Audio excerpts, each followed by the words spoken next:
Իչևէ ձեր Քոչարյանի անսուլիսին անդրադառնալով, որովհետև հիմնական թեզերը կարծեք ձեր անվան շուրջ էին պտտվում 2018-ին զանգել է 21-ին, ասում է, որ դուք չեք խնդրել, իրենք չեն խնդրել, որ դուք մասնակցեք ընտրությունների, վերջո այդ անսուլիսը ում համար էր, ինչի մասին էր։ Ես ինչու ենթադրություններ անեմ, թե մեկ այլ քաղաքական գործչի ասուլիս ում համար էր, երևի հանրության համար էր։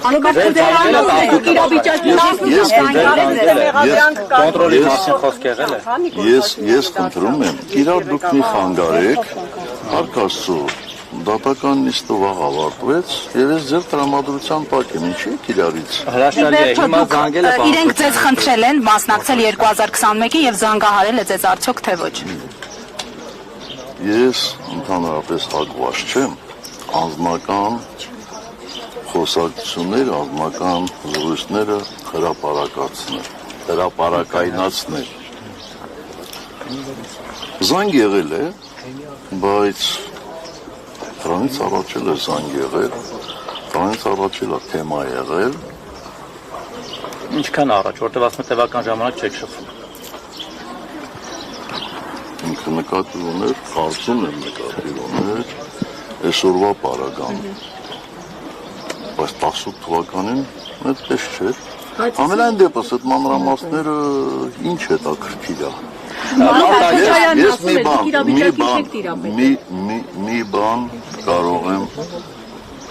հստակ ասել, որ ցանկացած մանրամասն, ցանկացած ձեզ հետաքրքրող փոքրիկ հարց, ես կարող եմ բարձրաձայնել միայն այն ժամանակ, երբ ես նպատակահարմար համարեմ։ 21 թվականի վերաբերյալ հարցը։ Դու այդ ջանուր ես շտապում։ Իրար հետ ենք շտապում, բրցավազքի մեջ։ Դե չի, իմ լեքսիկոնը, ու կարծում եմ երևի մի 10-15 տարի հետևում էր, երբեք լսել եք այդպիսի բան, կոնտրոլի տակ, ես չունեմ այդպիսի տակ, այդպիսի բառապաշար, լավ, արդեն 21 թվականի դրվագի մասին, պարոն նախագահ։ Ձեր թրտվության, պարոն նախագահ, առաջին Ատյանի դատարանում եւ ձեր դեմ առաջին քրեական գործահարուցել, դուք այդ գործով արդարացվեցիք դատարանում, բայց փաստացի ճակատագրական եղավ ձեր արդարացումը դատավոր Վահե Միսակյանի նկատմամբ։ Այս դատարանից ինչ կանխատեսումներ ունեք, պարոն նախագահ։ Կանխատեսումներ անել էլ իմ գործը չի, բայց ես հույս ունեմ, որ այս դատարաններ մանրամասն կքննի և կհամոզվի մեղադրանքի աբսուրդային լինելու մեջ։ Պարոն Սարգսյան, որքան էլ դուք փորձեք մանրամասներ չասել, ամեն դեպքում հրապարակում արդեն կա այն մասին, որ 18-ի ապրիլին Ռոբերտ Քոչարյանը ձեզ զանգահարել է եւ դուք վստահեցրել եք դրան, որ ամեն ինչ նորմալ է։ Հիմա դուք վերահսկողություն կասեք, կոնտրոլ կասեք, ամեն դեպքում ասաց, որ հանգիստ վստահեցրել եք, որ ամեն ինչ նորմալ է։ Եվ հարցը այսպես բարձրաձայնել նա, որ արդյոք պետական կառույցները ձեզ չեն ասել, ձեզ չեն զգուշացնել, տվյալներ չեն տվել, որ իսկապես երկում այլ իրավիճակ է։ Չեն զգուշացնել։ Գիտեք, կարող է հրապարակը ձեզ համար աստվածաշունչ է, ինձ համար աստվածաշունչ չի։ Հրապարակը գրել է եւ դուք դրան հավատացել եք։ Ես հրապարակի մասին չեմ մտածել։ Ինքը Ռոբերտ Քոչարյանն է, հրապարակ ասեց, ձայնագրությունը կլսեք։ Լավ։ Ես ձեզ խնդրում եմ 18 թվականի մասով ինձ հարցեր մի ուղղեք, գնացեք եւ դիտեք, եթե չեք դիտել իմ հարցազրույցները 18 թվականի մասին, ժամերով խոսել եմ, դրանից ավել բան ես մի անգամ եմ ասելու, բայց ասելու եմ ուղիղ եթերում, որպեսզի մարդիկ նաև հնարավորություն ունենան հարցեր տալու եւ ուղղորդված, չուղղորդված, երբ որ նպատակահարմար։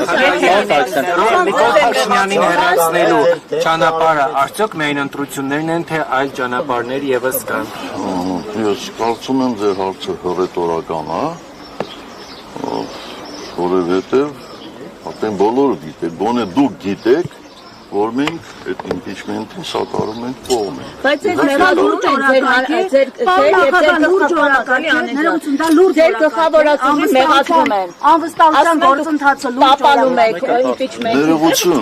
Ներողություն, բայց դուք սահմանադրության մեջ գրված հոդվածին անլուրջությամբ եք վերաբերվում։ Սահմանադրության, Հայաստանի Հանրապետության սահմանադրության մեջ շատ հստակ գրված է,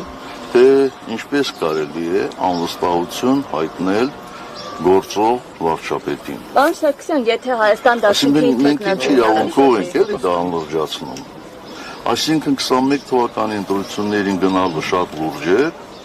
որ հաղթելու ենք, իսկ impeachment անելը անլուրջ է։ Քպականների հետ աշխատանք տարվել է։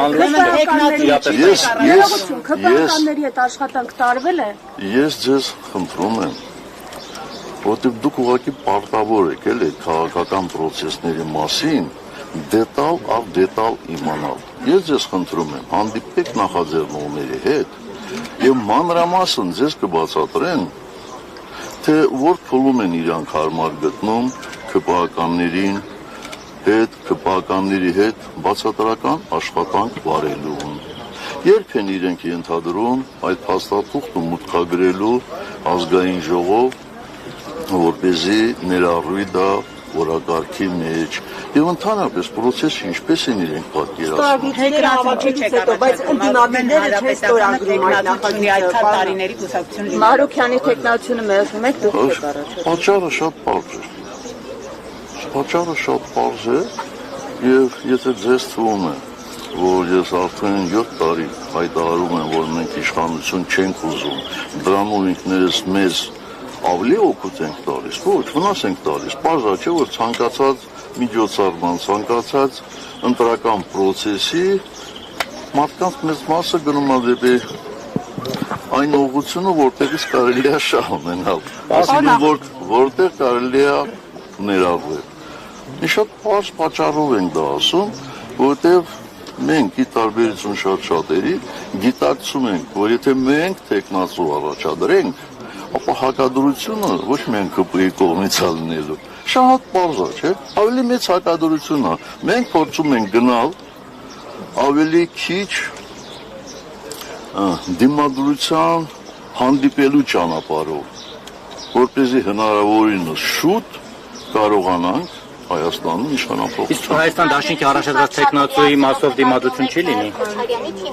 Ես չգիտեմ, չէ։ Օրինակ, եթե Քոչարյանին առաջադրեն կամ Քոչարյանի որդուն կամ իրենց մերձավոր շրջապատից որևէ մեկին, պատիվ ունեմ խմբակցությունը կմիանա եւ նորմալ կընդունի այդ տեխնացիան։ Լուրերին լավ չես հետևում, որովհետեւ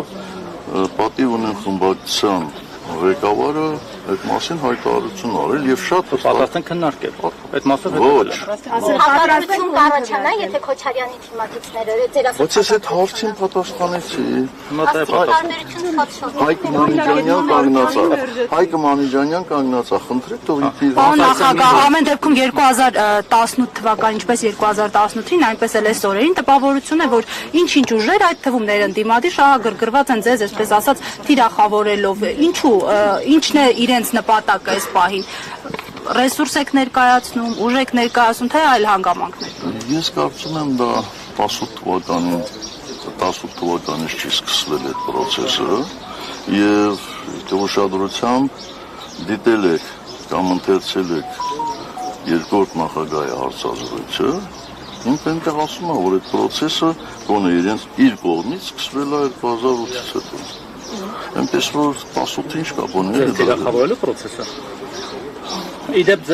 նույնը նաև իրաց կողմից է ասում, ներողություն շրջանում։ Վստահությամբ երկրորդ նախագահի եւ երկրորդ նախագահի թիմակիցները կարծես թե ձեզ են մեղադրում Նիկոլ Փաշինյանի իշխանություն բերելու համար։ Հիմա այս դուք այդ մեղքը, այսպես ասեմ, հա,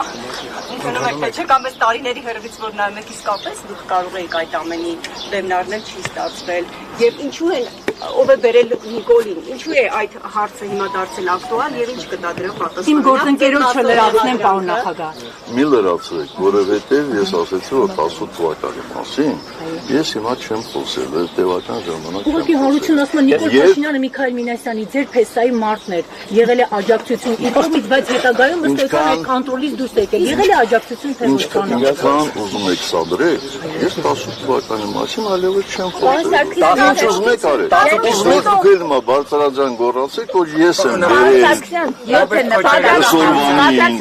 Խնդրել եմ որ գա, օգնել եմ որ գա։ Ուզում եք ասեմ, այդ պարագայում ես մազոխիստ եմ, էլի։ Իհարկե, ուզել եմ որ գա։ Ձեզ համար պարզ է, թե ինչու ձեզ մերժեցին, բայց 18 թվի մերժեցին ձեզ, բայց նստեցին Քոչարյանին։ Այդ հարցը իրենց մոտ առաջանում է, ասում է, հիմա էլ էլի թիրախավորել են իրենց հավատքը։ Այսինքն, կարծում եմ դու եւ այդ թիրախավորողները ուրախ կլինեիք, հա, որ ես եմ նստածել։ Ես որևէ մեկի բանտարկությամբ ուրախ չեմ, հատկապես եթե չգիտեմ մեղադրանքը։ Բա ինչու ես այդպեսի հարցեր տալիս, վայ ջան։ Իսկ այսինքն, ինչա, մեծ հերոսություն է մի տարի նստելը։ Բա իմ գործընկերները որ նստած են, տարիներով նստել են, Արմեն Աշոտյան երևի արդեն 2 տարին անցնում է, այդ որ ես տարիներով դատարանի դռներին քարշ եմ գալիս, այսինքն այդ ինձ ինչա, իշխանությունները ինձ ռեկլամ են անում։ Ինչու Արմեն Աշոտյանն է նստած, ի վերջո ձեր դեմ են պայքարում այդ մարդիկ հարցում են, Սերժ Սարգսյան դեմ եք պայքարում, մեղավոր Արմեն Աշոտյանը։ Բայց դա ինչու ես ինձ հարցում, դու հնարավորություն ունես այդ հարցը տալ այն մարդկանց, ովքեր այդ process-ները կառավարում են։ Ձեր թիմակիցներից շատ են Պարոն նախագահ, քանի որ Հայաստանի իշխանությունները, պարոն նախագահ, չեն արձագանքում Ալիևին, խուսափում են Ալիևին արձագանքելուց, հիմա Ալիևը հերթական պահանջների լեզվով է խոսել Արևմտյան Ադրբեջանի մասին, Արևմտյան Ադրբեջանի բնակիչների վերաբնակեցման մասին, ինչու արձագանքներ չկան Հայաստանի Հանրապետությունից եւ այդ կեղծ թեզերը ինչու չեն կանխվում այսօր։ Ես չգիտեմ, ես չեմ կարող ենթադրել թե ինչու Հայաստանի Հանրապետության կառավարիչները չեն արձագանքում։ Մի բան կարող եմ ենթադրել, որ չեն արձագանքում, որպեսզի մեղմեն երևի հարևան երկրի նախագահի զայրույթը կամ դուր գան, որպեսզի նա ինչ որ, ինչ ասեմ, բարի գործեր անի իրենց համար։ Ինչ գործեր։ Դե ինչ գործեր, չգիտեմ։ Երևի իրանք ուզում են ինչ-որ համաձայնագիր ստորագրել, որի մասին հանրությունում տեղյակ չի։ Իմիջիայլոց, երբ խոսում ենք իմպիչմենտի մասին, ձեզ որ են ինչի է տակրում, բա ինչու է մեր դիրքորոշումը այդպիսին։ Նախ ասեմ հետևյալը, որ 2021 թվականին ես երբեք եւ որևէ տեղ չեմ ասել, որ մենք չենք գնալու ընտրությունների։ Այո, ես դեմ եմ եղել ընտրություններին, բայց ոչ թե դա փաստարկելով որպես ընտրությունները լեգիտիմացնելու քայլ, այլ ես շատ հստակ ասել եմ, որ ես խորապես համոզված եմ եւ իմ այդ համոզմունքը հիմնված է քաղաքական դաշտ եւ ժողովրդի տրամադրությունները ուսումնասիրելու վրա, որ միանշանակ այսօրվա կառավարիչը հաղթելու է այդ ընտրություններում, հաղթելու է եւ դառնալու ենք մենք մասնակիցը կապիտուլյացիայի լեգիտիմացման եւ միջազգային հանրությունը մեզ հայ ժողովրդին մեղադրելու է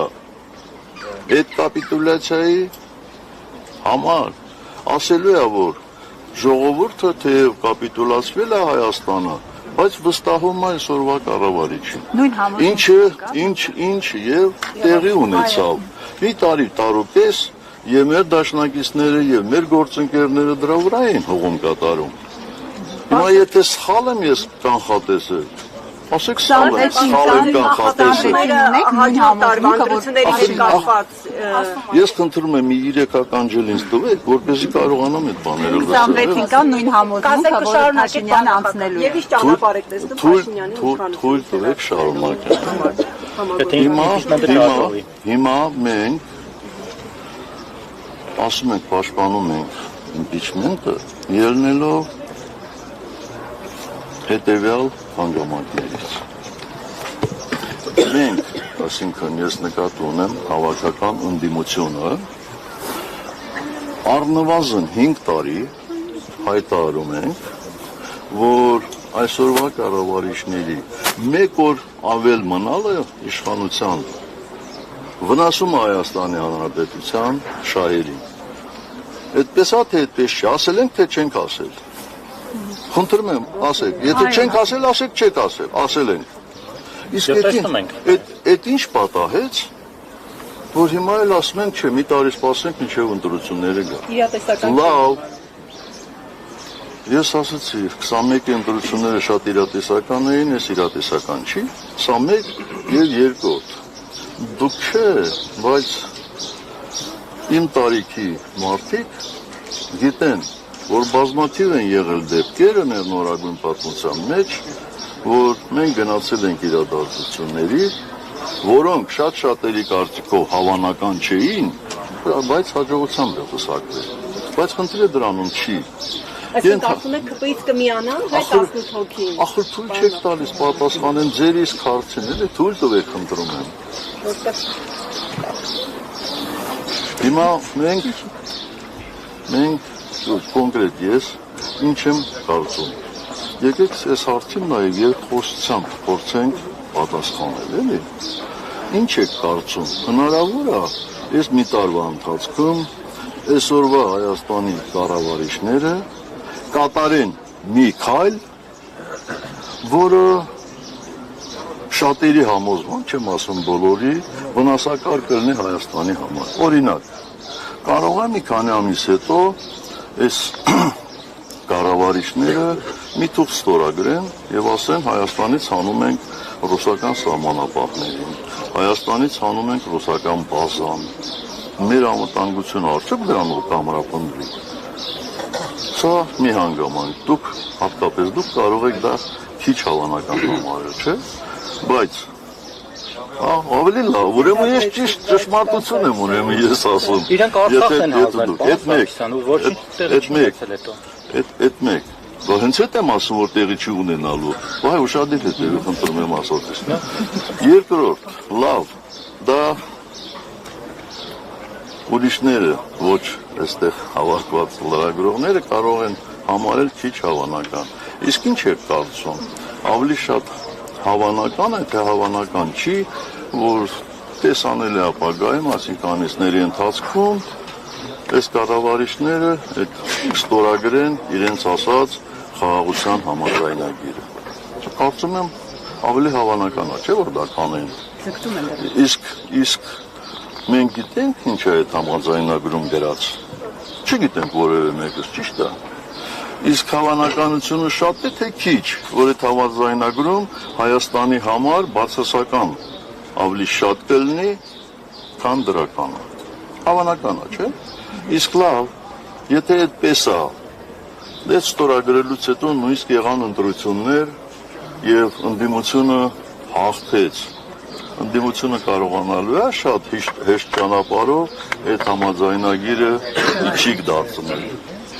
Բայց հետո դրանից հետո ինքներս մեզ չենք մեղադրելու, այս մի տարյան գործության մատնվեցինք,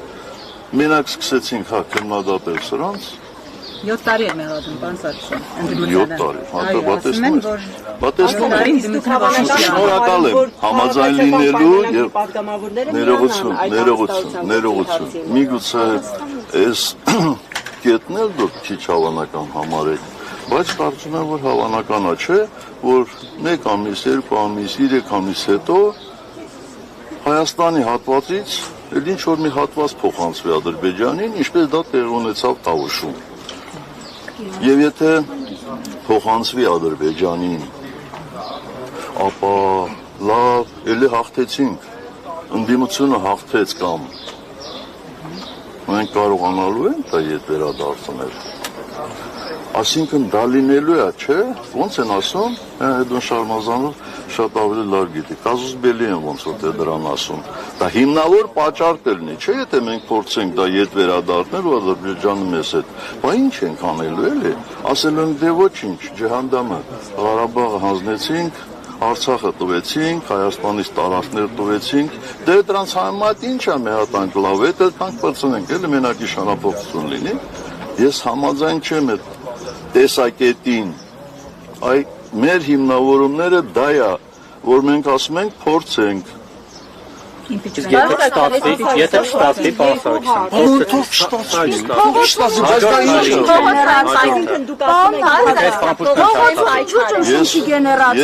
Ես ասեմ հետևյալը։ Կարծում եմ, գոնե այս վերջին ամսվա ընթացքում շատ ուշադիր եք եղել բոլոր հայտարարություններին, եւ հայտարարություններից մեկը վերաբերում էր նրան, որ նախորդ բոլոր շարժումները իրենք են համակարգել։ Այսինքն մենք էլ տենց կողքից բան ենք եղել, էլի, հարսանքավոր ենք եղել, իրանք խավորն են եղել, մենք էլ հարսանքավոր ենք եղել։ Դե եթե իրանք կուզենան խավորությունը շարունակել, կառաջարկեն փողոցային պայքար, մենք պատրաստ Հիմա ձեր եւ Ռոբերտ Քոչարյանի միջև հակասությունն է ավելի շատ մեծ, թե ցանկությունը Նիկոլ Փաշինյանին հեռացնելու։ Ինչու ի վերջո այդ հարցի շուրջ ընդհանուր համաձայնություն ձեռք չի բերվում։ Ես կարծում եմ ձեր հարցիատերը ուրիշ է։ Դուք արդեն կասկածում եք, որ ես քանի անգամ եմ հայտարարել, որ ես նպատակ չունեմ եւ իմ թիմակիցները նպատակ չունեն իշխանության գալու։ Մեր նպատակը իշխանապողությունն է։ Իսկ եթե ազնապես ես երկու կարևոր նպատակ եմ տեսնում ինձ համար։ Առաջին նպատակը իշխանապողություն, երկրորդ նպատակը իմ ընկերների վերադարձը Բաքվի բանկի։ Ես ուրիշ ոչ մի բան չեմ ուզում։ Ով ինչ ուզում է, թող ամբողջովին վերցնի։ Քոչյանը դեն չէ ստանձնել։ Հիշեցիք, թե ինչ է հավանական այս ամբողջ ընթացքում, այդպես ասեցիք։ Հիմա խորհրդանու մեծությամբ երկրորդ ընդդիմությունը ասում է իր այդ փաստարկների մեջ նշել էր նաև այն, որ իսկ կարող են ապահովել իշխող քաղաքացիական պայմանագրից այն անհրաժեշտ քանակը, որը պետք է միանա այդ նախագծին եւ կարողանան ընդունել ու հաստատել։ Հիմա այսինքն դուք հավանական եք համարում, որ ԿՊ-ից կմիանան այդ 18 падգամավորը եւ կընդունվի այդ նախագիծը։ Եթե ես սատարում եմ, եթե մենք իմ ընկերներով, իմ համախոհները սատարում ենք այդ շարժմանը, ապա այդ տարբերակը մենք չենք բացառում։ Իսկ այդ ով է երաշխավորել, որ չի լինելու դա։ Դա ընդհանրապես ենթադրություն է, չէ՞, ասում են գնացեք ԿՊ-ին համոզեք, հետո մենք էլ դրանք։ Դե բայ թե մենք ԿՊ-ին ամբողջովին համոզենք։ Այդ ուրիշները ինչի են պետք, էլի չեմ հասկանում։ Անհասկանալի է։ Բացի դրանից, ես խնդրում եմ մեր, այսպես ասեմ, տարակարծությունները չսրել։ Մարդիկ ասել են, գնացեք 8 ստորագրություն բերեք, մենք մեր 28-ը տալու ենք։ Ես չեմ կարծում, որ իրենց խոսքից հրաժարվելու են։ Ընթացքին հետևեք, ուշադիր հետևեք, ինչպես իմ ընկերներից մեկն է ասում, ուշադիր, շատ ուշադիր, ու հետո կտեսնեք դեպքերի ընթացքը։ Հիմա տեխնացու կար, բայց այդ ստորագրությունը Մարուկյանը մեռավ, ամեն օր ասելով, որ եկեք միացեք։ Հենա, զանգում եք պարոն Մամեջանյանին։ Հարցնեմ, երբ է ուղարկավորությունը։ Ինչ է նշանակում մեռա։ Նկատում եմ ջանքեր գործադրում։ Ինչքան ուզում եք թող գործադրի։ Ինչքան ուզում եք թող գործադրի։ Ես ներողություն, իրար դուք մի խանգարեք։ Ես ասեցի, որ մեր խմբակցությունը հայտարարություն արել։ Խնդրում եմ այդ հայտարարությունը նայեք, տեսեք, արդյոք այդ հայտարարությունը խոստանում էր կամ կանխատեսում էր կամ ինչ որ մեկին հնարավորություն էր տալիս մտածելու, որ եթե ինչ որ մեկին առաջադրեն, այդ խմբակցությունը սատարելու է։ Տենց բան չի եղել, չէ՞։ Խմբակցությունը ասել է քննարկելու են, քննարկել է եւ իր կարծիքը տեխնացուի մասին հայտնել է։ Ախր շատ բարձ process է։ Ասում եմ, եթե ուզում եք Նիկոլին հեռացնեք, հենա տեխնացու կա, հազիվ շանս է առաջացելու։ Մարուկյանին համալուրում կլասիկ պատգամավոր, հիմա այդ կլասիկին դեմ եք, ինչ չափանիշներ պիտի ունենա։ Մոդեռն տեխնացու։ Ախր չափանիշը պետք է լինի նվազագույն բաներ, ես չեմ ասում հիմա իմ մոտ գրած է թե ինչ չափանիշներ, բայց մենք չենք կարող քվեարկել մի մարդու օգտին կամ սատարել նույնիսկ փողոցով, ով այսօրվա Հայաստանի կառավարիչներից մեկն է եղել, նրանց հետ է աշխատել, այս ամբողջ ողբերգությունների մասնակից է եղել։ Հասկացել է, որ սխալ է։ Դու թող հանգիստ նստի էլի, որ մենք իրան չենք տանում դատում։ Մենք ասում ենք, որ դու չես կարող, որտեղ մենք տեսել ենք քո գործելավոճը։ Ուրիշ ինչ են ասել այս մարդը։ Իսկ եթե Քոչարյանի թիմից լինի, պարոն Սարգսյան, Համես Քոչարյանը պատրաստ եք ընդունել իրենց։ Այո։ Իրենց իշխանությունը, իրենց միայն թե Նիկոլա Այո։ Բայց հենց Ռոբերտ Քոչարյանը գա իշխանության։ Ուզում գա։ Ով ուզում գա։ Այսինքն նույն դուք հասկացում եք, որ Ռոբերտ Քոչարյանը կարող ավելի վատը լինել, որպես կառավարիչ, քան այսօրվա կառավարիչը։ Ես այդպիսի կարծիք չունեմ։ Նախագահ, այս process-ներին պետք է ակնկալել դրսի ուժերի աջակցություն, կոնսենսուս եւ այլն, թե չպետք է սպասել։ Գիտեք, որևէ դրսի ուժ առանց ներսի որևէ բան անել չի կարող։ Այո, դրսի ուժերի օժանդակությունը շատ կարևոր է, բայց ես չեմ տեսնում այսօրվա այս օժանդակությունը, այդ օժանդակությունը, այդ չափով, որ բավարար լինի, բայց վստահ եմ, եթե մենք մեր ուժերի ամբողջ լարվածությամբ մտնենք պայքարի մեջ, միանշանակ կգտնվեն նաև տարբեր աշխարհամասերում, տարբեր տեղերում ուժեր, մարդիկ, ովքեր սատարեն այդ շարժում, ես դրանում չեմ հասկացում։ Այս համատեքստում Լավրովի այսօրվա հայտարարությունը, որ ազնիվ չէ իրենց մեղադրել Արցախը հանձնելու մեջ, իրենք այդ մասին լրատվամիջոցներից են տեղեկացել, արդյոք պետք է համարել պրոլոգ, որ ամեն դեպքում վստահություն չկա նաև այդ խոսույթը ձևավորող իշխանությունների հանդեպ։ Ես չեմ կարծում, որ դա Լավրովի այդ ասածը կամ ռուսական զենքերի մասին հայտարարությունը։ Ոնց որ ասում են դրոշով թափահարում է, որ ստարտված է վազը գնացեք, ոչ, դա չեմ համարում, ես համարում եմ այդ հայտարարությունը արդարացի, դա եթե դաշնակիցն է մեր, դա եթե բանակցում էին եռակող, իսկ մենք շատ ենք, չէ, տարիներով ականատես ենք եղել այդ եռակող բանակցություններին, ու հետո գնում են մեկ այլ տեղ, մեկ այլ հայտարարություն են անում։ Արդյոք այդ բանակցության կողմերից մեկը չպետք է ասի, եթե մեզ մարդատեղ չեք դնում, մեզնից ինչ եք ուզում։ Բայց իրանք ասում էին, он не предатель։ Ասում էին։ Արդյոք ես դա արդարացնում եմ, չեմ արդարացնում։ Եվ մի հարց էլ օրինակ Արցախի հետ կապված հիմա, եթե դու կամ պարոն Քոչարյանը կամ համատեղ ձեզանից որևէ թիմի հաջողվի իշխանության գալ, օրինակ դուք կարող եք էական հարցեր փոխել, արցախցիների վերադարձի հավաքական իրավունքի հարցը առաջ մղել, հաջողության հասնել, այսինքն այդ կարևոր արտաքին հարցերի հետ կապված, Հայաստանի անվտանգության հետ կապված դուք կարող եք շրջադարձային փոփոխություններ անել։ Եվ ինչպես եք բարձրացնում։ Ես քիչ առաջ ասեցի, որ ես հավակնություն չունեմ եւ ոչ էլ ցանկություն, որովհետեւ գիտեք, այդ բառերը հայերենում տարբեր նշանակություններ ունեն։ Եվ 18-ին նաև դրանում էին փորձում ինձ մեղադրել հայերենին վատ տիրապետելով։ Ես ասում եմ, ես չեմ լինելու, եթե որևէ մեկը գա իշխանության, որևէ քաղաքական ուժ, եւ տեսնեմ, որ այդ քաղաքական ուժը աշխատում է ի օգուտ, ի նպաստ Հայաստանի,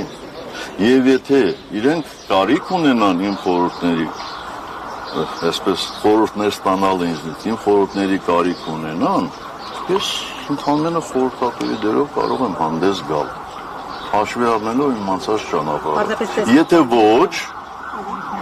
ապա ես կարծում եմ, որ արդեն իմ ժամանակն է, մի քիչ ինձ նոր զբաղվելու, հանգստով եւ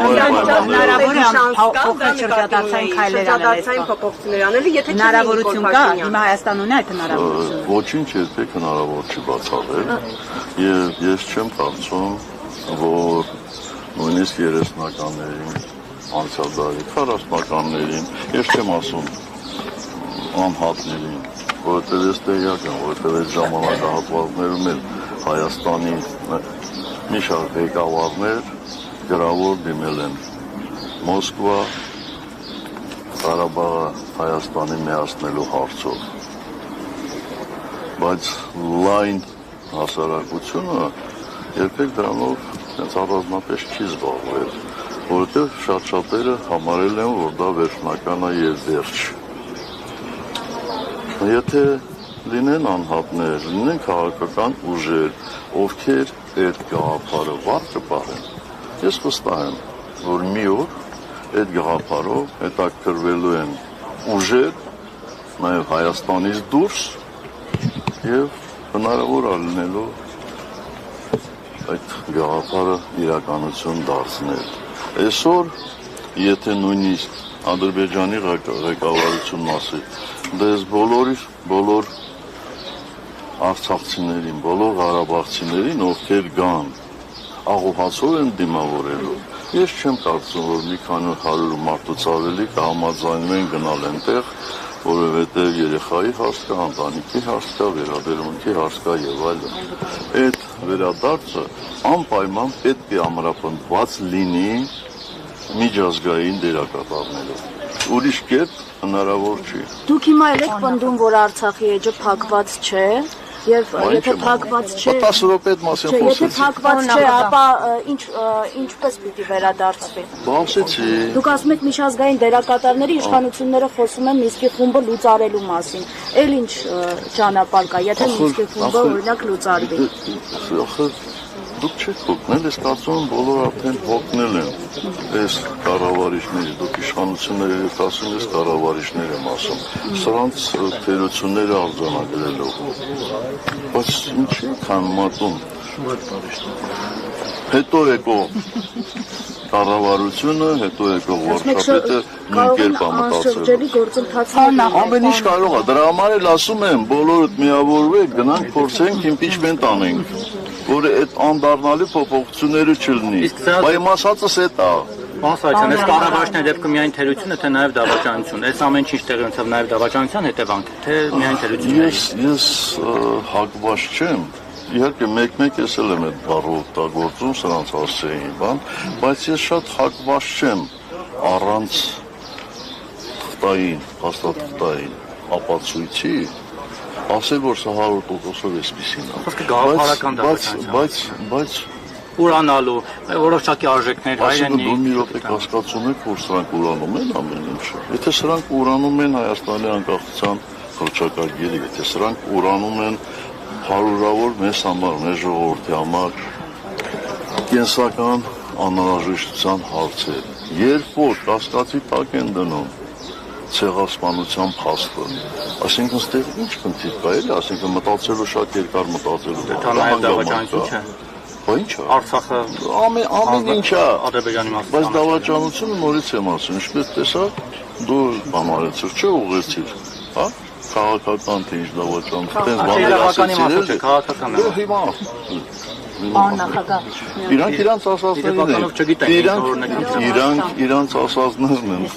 միշտ փորձում հաջորդ սփով հերքել, հետո այդ երկրորդը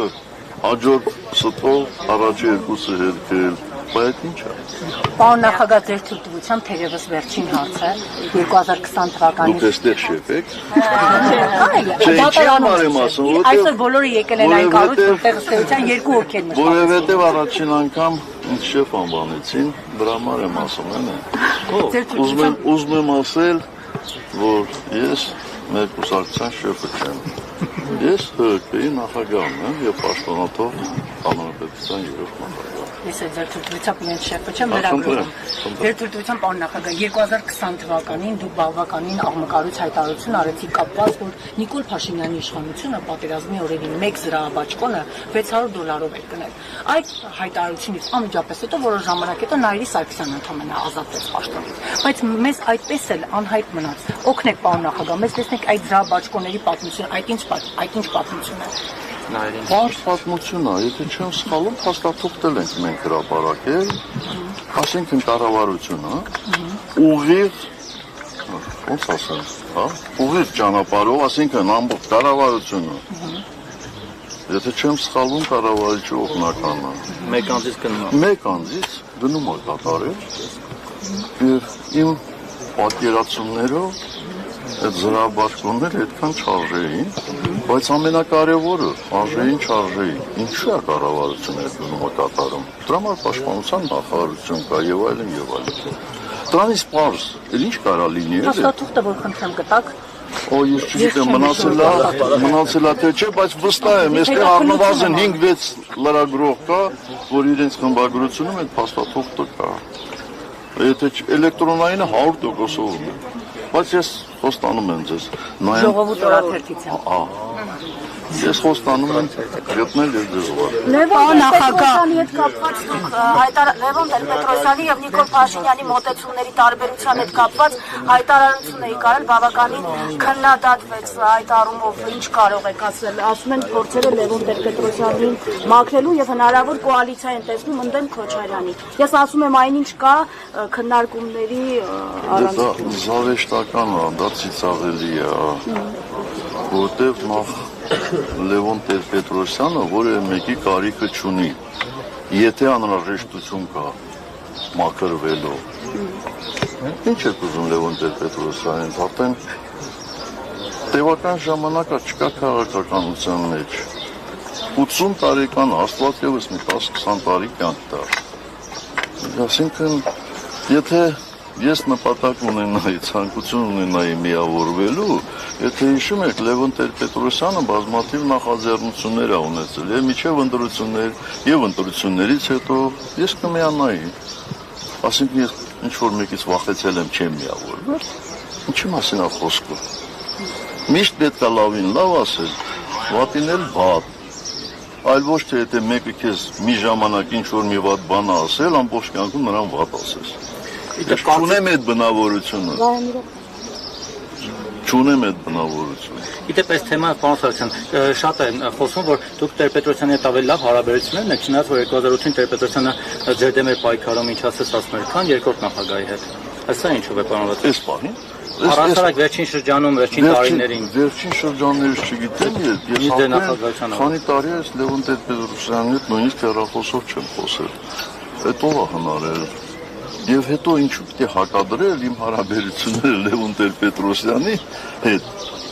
իմ հարաբերություններին Ռոբերտ Քոչարյանի հետ կամ մեկ ուրիշի հետ։ Ասում են նույնիսկ աջակցում եք կամ ֆինանսավորում եք իրենց ընտրությունների ընթացքում լավ հարաբերություն, այսպես մամուլում հրապարակումներ են։ Դե գիտեք, ես չգիտեմ դա ով է ասում, ով որ ասում է, երևի ինքը շատ ֆինանսներ ունի, եւ կարող է էլի sense արձախ ֆինանսները բան ասել։ Պարոն նախագահ, հնարավորությունները չունեն։ Բայց ասում մեծ թիմ է։ Պարոն նախագահ, ասում են։ Պարոն նախագահ, Ասել են ձեզ են ֆինանսավորում, դու դեռ ինչ որ թիմում աշխատում։ Պարոն նախագահ, թեև նշում եք, որ հավակնություն չունեք իշխանության, ամեն դեպքում կոնկրետ շրջանակներ հանրային ակնկալիքներ ունեն ձեզնից, ինչքան էլ կողքից հայտարարեն, թե հարց լուծողներ կան եւ այլն, հենց ուղիղ դեմքերով, այդ մարդկանց ակնկալիքները ինչպես պիտի արդարանան։ Այսինքն հենց ձեզնից են սպասում կոնկրետ լուծումներ։ Այդ մարդիկ ինձ համակրում են, որպեսզի ինչ անենք, որպեսզի մենք իշխանություն ունենք, իրենք էլ այդ իշխանությունից օգտվեն։ Չէ, մեզ այդպիսի մարդիկ պետք չեն։ Դրա համար մենք շատ հստակ հայտարարել ենք, որ իշխանություն չենք ուզում։ Պարզ քաղաքացիներ էլ կան, պարոն նախագահ, որոնք ակնկալում են, որ ձեր առաջնորդությամբ Ես հասկացա, եթե համակրում են, մենք պատրաստ ենք միշտ հանդիպել այդ համակրողների հետ։ Մենք պատրաստ ենք իրենց հետ խոսել, խորհրդակցել, մեր կարծիքն ասել։ Բայց երբ որ այդ համակիրների բանակը շատ մեծ կլինի, այն ժամանակ մենք կառաջարկենք մեր գաղափարակիցներից մեկին, ասենք, որ սիրելի ժողովուրդ, այս մեր գաղափարակիցը կարող է կառավարել այս հանրապետությունը, մենք էլ իրեն ծառա։ Ոչ թե ինչպես այդ ուժեղ խմբակցության պատգամավորներից մեկը ասեց, որ իբր ես ձգտում եմ լինել Հայաստանում Իվանիշվիլի, ինչպես Վրաստանում Բիձինա Իվանիշվիլին, ինչ ուղղակի, ինչ ասեմ, absurd է, էլի, absurd։ Այդ նման մարդիկ միշտ արտահայտում են, փորձում են ուրիշին վերագրել, այն ինչ որ իրանց հոգու խորքում է։ Դա ծիծաղելի է դա։ Երբ խոսեց համակիրներից, ուզում եմ նաև այն մյուս խմբի մարդկանց կամ քաղաքական գործիչների ասածները ուղղակի հարցնել դրա մասին։ Տեսեք, նաև այսպես են ասում, որ նախնիները, այսինքն Հայաստանի երկրորդ պաշտոնաթող նախագահներն ու գործող իշխանությունը իրար օդի ջրի պես պետք են, որովհետև այդ փոխադարձ վեճի մեջ ամրանում է Նիկոլ Փաշինյանը Նաև ասում են ինչու չեն հեռանում դաշտից թե գործողը թե նախկինները, որ նոր ուժեր գան եւ մարդիկ այլընտրանք ունենան։ Հեռանալու ընդհանրապես, որ հանրապետականը ոչ մի process-ի չմատնացի, դրա մասին մտածել եք, թե դասական օրինակ։ Դրա մասին որ է ասածների մասին, թե հեռանալու մասին։ Երբ որ ես զգամ, որ ես Հայաստանի Հանրապետական կուսակցությանը դեռ եմ, ես վարկյան անգամ չեմ հապաղում, երբ որ ես տեսնեմ, բայց երբ որ ես ինքս տեսնում եմ, իմ ընկերների վերաբերմունքն եմ տեսնում, ես դա ուղղակի տմարդի արարք կհամարեի, եթե հիմա գնայի մեր տանը նստեի։ Գիտեք, ես չեմ հասկանում այն մարդկանց, ովքեր համարում են, թե Հայաստանի քաղաքական դաշտը մի մարդատար մեքենա է, այսինքն մենք նստել ենք այդ մեքենան, այլևս իրանց համար տեղ չկա, ասում են իջեք մենք անք նստենք։ Բայց այս դաշտը ազատ է, թող դրսևորվեն, թող համախոհներ ձեռք բերեն, թող համակիրներ ձեռք բերեն, թող իրանց խելացի խոսքերով մարդկանց գրավեն դեպի իրենց ով է խանգարում։ Եվ այդ ասողներն ովքեր են, ես մի անգամ դրանք անդրադառնամ, էլի ոտի վրա չանդրադառնամ, իրանց գնահատականները գտնամ, ես եմ ձեզ շնորհակալ, բայց ես կարծում եմ դուք պրոստը ձեր հարցերը ուղղակի, ձեր հարցերը սպառում եք, որտեղ ինչպես տեսակ դեռևս դատեր են ունենալու, էլի կա։ Եթե նեղություն չլինի գալու եք։ Նախագահ ներողություն։ Ոչ, ես մի ուրիշ ձև կընտրեմ։ Մի ուրիշ ձև կընտրեմ, բոլորդ, Դուք այլ ոչ միայն դուք, հարցերի այլ նաև ձեր ամբողջ շրջապատը հնարավորություն կունենա ինձ հարցեր տալու։ Ես կարծում եմ դա ավելի ճիշտ մոտեցում է, քան այլ ձևաչափ։ Դուք այլ ձևաչափով կընտրող հարցեր։ Երկար չլինի ու ծավալում, պարոն Սարգսյան։ Դե ես տենց չեմ կարծում, նոր դատավորը հարցրեց իմ առողջության մասին, ասի ամեն ինչ ոնց որ տեղն է, էլի։ Հետո 3-4 ժամ ելնի, ինչ ա եղել։ Թույլ չեն տալիս, որ մեկնեք երկրից, Թույլ չեն տալիս, վաղուց չեն տալիս, ցավոք սրտի։ Ձերտեղս կա։ Նախագահ ես Մանվել Գրիգորյանի մասին եմ ուզում հարցնել, քանի որ դուք վերջերս անդրադարձել եք, բայց այնտեղ էլի վիճահարույց բաներ կազմում եք, Մանվել Գրիգորյանը ինքն է խնդրել, որ կողմ քննարկի։ Դրանում ինչպես համոզվենք, որովհետև գեներալը ցավոք սրտի չկա եւ տեսանք, որ հանրապետականի կողմից աջակցություն մեծամասամբ չեղավ։ Ես հայտարարությունը նկատի չունեմ, որովհետև հայտարարություն եղել է, բայց օրինակ դատարանում մենք չենք տեսել շատ հանրապետականների, ովքեր կասեին, որ գեներալին անիրավի դատում են։ Հանրապետականների ասեցի, պարոն Շարմազանով։ Դավիթ Մկրտչյանը այստեղ է գնացել, այդ չի գնացել, որ գրեթե ամենօրյա ռեժիմով Դավիթ Մկրտչյանը Մանվել Գրիգորյանի հետ էր եւ գիտեր նրա բոլոր Դավիթ ջան, խնդրում եմ էլի, այս ժողովրդի հարցին պատասխանեք էլի, կապված Մանվելի հետ, ասում ինչով կարող եք համոզել, որ դուք կողմ չեք եղել, որ Մանվել Գրիգորյանին ստացին։ Ասում են չեք ներե, որ ասել են